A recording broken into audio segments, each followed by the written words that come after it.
Hello, hello. Now it's time for our first talk show for today. Welcome back to the C Morning Show. So lately the world seems to be obsessed with nutrition and healthy eating.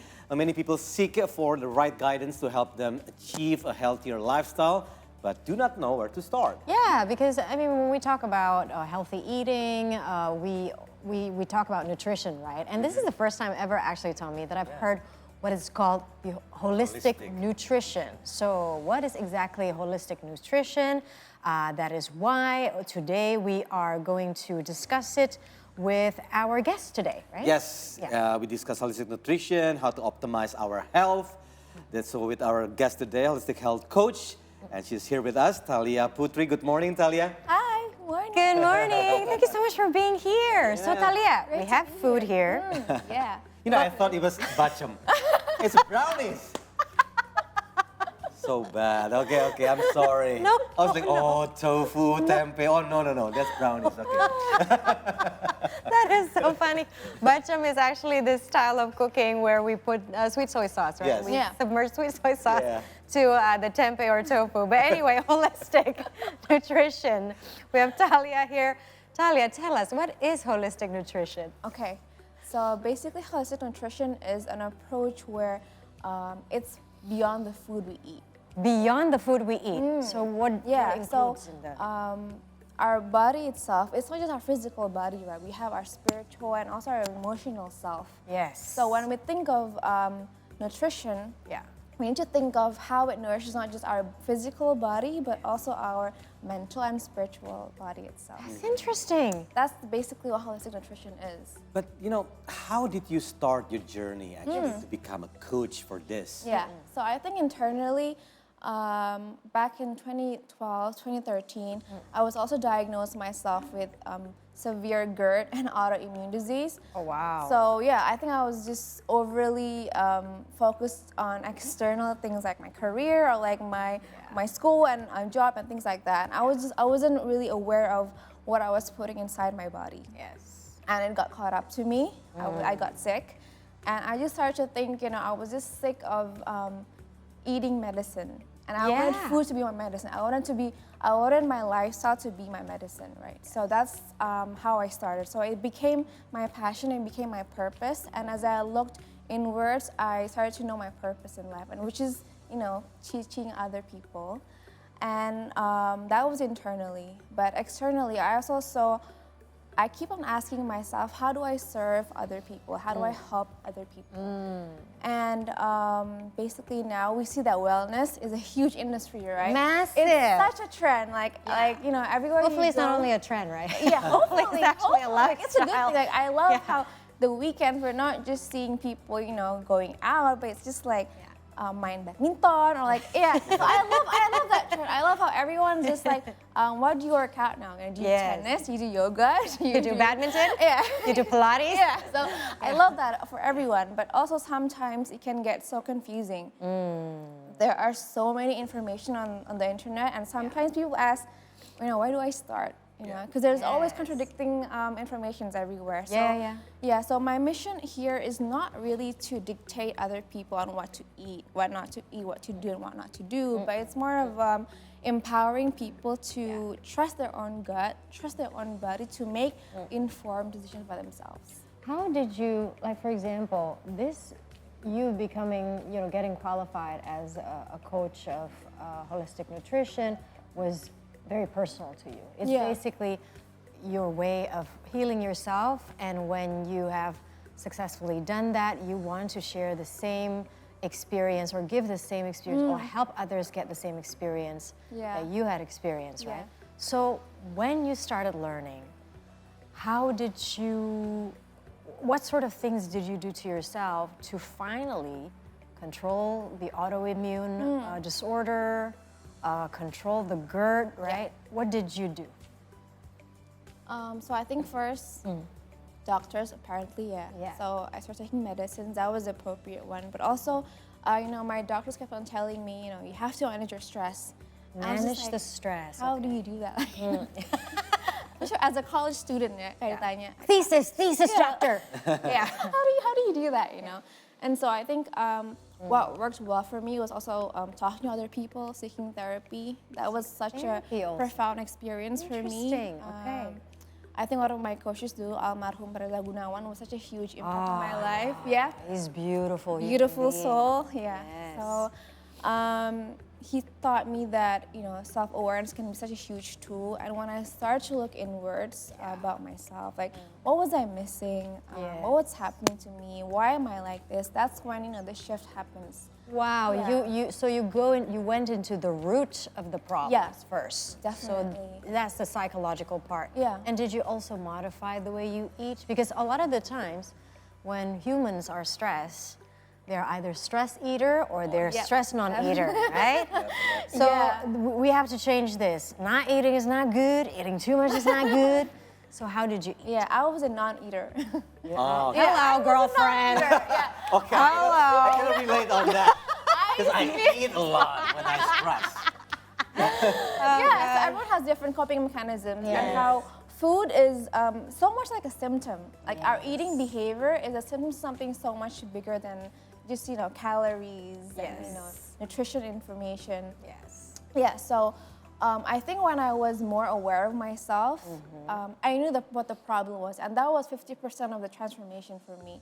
When you know what's the problem, you know the solution to it. So I think like eating, it became something naturally for me to, you know, transform. But how do you differentiate between a regular nutritionist to holistic nutrition? Okay, yeah, so as I mentioned before, you know how we have physical, we have emotional and spiritual bodies.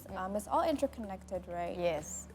So when we're talking about holistic, we treat food and our eating behavior much more complex. How? Yeah, so How on a daily basis? yeah, so we often overlook that our eating behavior is also compromised a lot on our mental health. So, like you said, sometimes we are overeaters or non-eaters at all. And so when we look at food as a gateway to be more aware of ourselves, we understand better on the root cause. So for example, I used to be a non-eater, right? And I used to reflect on myself. Why was I like a non-eater? And I think for a lot of the times, because I was just so insecure when I was a kid on being fat, being obese. And so when I looked into myself, oh, okay, like I didn't eat because I didn't want to be fat. I wanted to look pretty. I wanted to look like models in the magazines, right? Yeah. And so that's when I started to see, oh, okay, so food is actually a behavior. Yeah, Food is a behavior. Yeah, it's not just calories, you know, it's not just dietary information when you see on labels, but it's more just like a symptom. So when we see food as a behavior itself, we also heal lots of parts of ourselves. Yeah, and there is also this thing that has been surfacing called mindful eating. Yeah. Right? I mean, what is that, and can you explain how do we practice mindful eating? So I think mindful eating is really not about restrictive eating. What is that, restrictive eating? So when we think about restrictive eating, it's more like sometimes people when they want to start doing healthy habits, they start, oh, I need to cut sugar, I need to cut carbs, I need to cut gluten, I need to cut dairy, and all those things. Instead of actually having the mindset of exploring and trying new things. Even just vegetables itself, they have like 20,000 edibles vegetables that we can actually eat. Yum! Yeah, yum, right? So when people say, you know, I don't like vegetables, just you haven't tried enough. Yeah. Exactly, so it's more about try and error. So when we talk about mindful, it's more about not labeling any food as good or bad. Every food is neutral. So when we think of you know, this is a brownie, right? Yeah. Not tempe bacang. Bukan Brownies. taruh bacang. All right.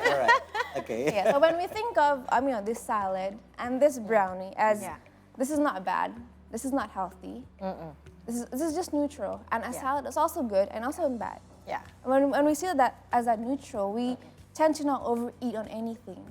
Right. Yeah, like when you were a kid, when people say you can't eat candy because it's bad for you. You tend to want to eat candy all the time.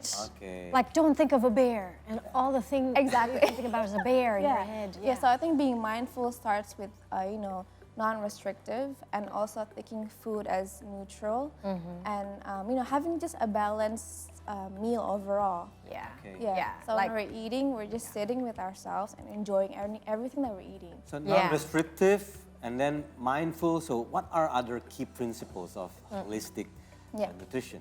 Okay, so as I mentioned before, so it's multi-dimensions, right? So it encompasses not just our physical body, but also our emotional and spiritual well-being. Yeah. And the second is it's personal. So your health journey is so unique to yourself. That is correct, because Yeah. our body is different. Exactly. Yeah. So what may works for you may not work for me, right? So that's the two main principles. And the third is how it approaches on an integrative approach. So you actually combine conventional medicine and also alternative approach like Ayurveda, TCM. So that's where you get the holistic nutrition principles. What's the benefit? Like, looking at your story, for example. 11 years ago, you had GERD problem, autoimmune disorder. That was not good. And now you're here. Yeah. You're happy. Your skin looks great. Thank you. Your energy is fantastic. You know. How about my skin, Marissa? Your skin is great, Tom. It's great too. Just joking. Okay. And don't forget to eat the tempeh Pepe mushroom. bacham. That's That's a part of. I mean, it's Okay. like, what's the benefit of someone who's paying attention or trying to implement holistic nutrition? And when you say nutrition, from our conversation, it's actually not only the things that we put in our mouth, but also in our mind. Yeah. Yeah. Yeah, so our diet is not only what the food we eat, but it's also the information we dissect, the people we hang around with, what we read. So it's being mindful of everything that you put in your body physically, mentally, and spirituality, right? So the benefit is the more you start to implement these principles, you start to be more of yourself, your authentic self. Yeah. You feel that sense of purpose. You feel like this is me. I'm happy with who I am, and to be anybody else. I think that's the goal of That includes like one of these lists as well, like Yeah. this energy improvement. Yeah, definitely. Yeah. Sleep improvement. Definitely. Something like that. Yeah. Lower blood pressure, cholesterol, sleep improvement. Yeah, absolutely. And our conversation actually reminds me of some of the great health thinkers exist in our time right now. For example, Dr. Gabor Mate, who writes the book Myth of Normal, who talks about the mind-body connection that is super, super real. If you're living a stressful life, there are indicators that you might get autoimmune diseases and also even cancer. And also another great thinker, psychologist, Dr. Basil van der Kolk, The Body Keeps the Score, also talks about mind-body connection. So we really, really do need to think about this right now. It's like what we eat, sensory food that we eat, it can impact our health in general. And that includes how you appreciate taste as well, right? The food that you choose basically to consume, right? Mindful eating. So part of your journey as a coach, how do you see it so far, especially in Indonesia, in terms of people benefiting from, how they run their life into a good, healthy lifestyle? I think I love how it's shifting to wellness as a part of this big, hopefully not just a trend, right? Yeah. But a long-term lifestyle. lifestyle. Yeah. So I'm really happy with that. But I think now it's also people are sort of burned out with so many informations. All right. Yeah. So I think how do we find the balance of making also people trust their own gut and trust their own body with all this information out there. So I think that's where coaches, doctors, and a lot of practitioners come in and help all of these people. To identify that. Exactly. Because for example, vegetarianism or veganism, right? Yeah. It's not for everybody. Of course. Definitely. Yeah. Right? Yeah, I mean, used it's to be vegan. I did not. I didn't. Girl, I used to be a vegetarian. I used to be underweight.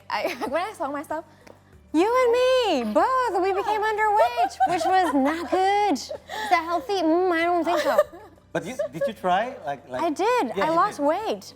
I was vegetarian for 2 years. 2 years. And then my weight was 43.8 kilograms with this height.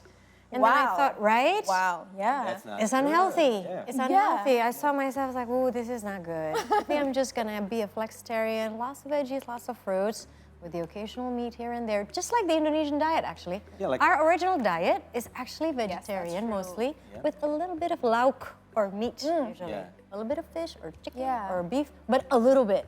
Okay. Yeah. Because I tried to eat only fish, but I couldn't. stay Yeah, long doesn't with fit that. your body. Yeah, and again, even you- Indonesian itself, we all come from different, places, right? and Correct. cultures. Yeah. So, for example, I'm Sundanese, and also salty food, right? And so salt for me, it's okay. Like I respond to salt fine. fine. Right. Yeah, but sugar, I don't respond to sugar well because mungkin I don't have that Javanese in me where sugar is also part of their heritage. So food is also more about just calories and but also culture. So we can't really dismiss that. Yeah. There you go. All right. So the point is, what Thaliah is saying, you need to know your body first.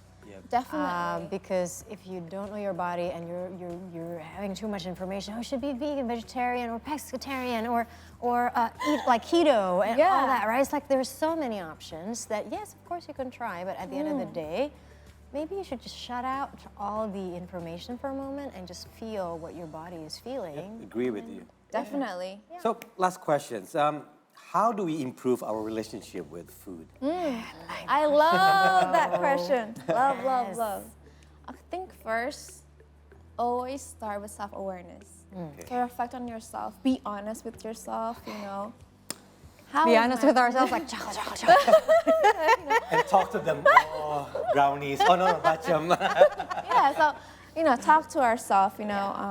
Reflect on ourselves. I think that's like 50% of the journey itself. When you're aware of who you are and what the problem is, you know the solution. Second is listening to your body.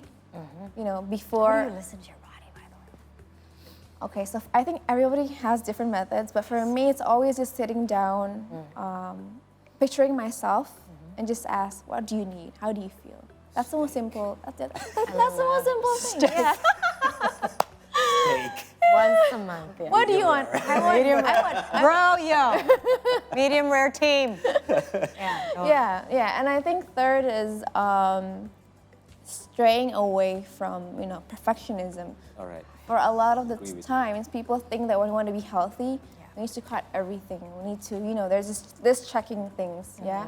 Okay, we have to work out 60 minutes every day. We have to meditate an hour. We have to, do all these things when it's really not about perfectionism, but it's just about how health is just a lifetime journey, and there's no goal. The goal is just to live. It's to be our authentic self. That's the goal. Okay. And that's what we call holistic, right? Yeah. I love this conversation. Yeah. Can we have like another 15, 30 minutes talking about this? I feel so calm at the moment. Thank you so much, Thaliah. Thank you so much. Thank you. Thanks for having me. All right, now time for another break. When we return, we'll bring you updates from Southeast Asia in C Morning Show.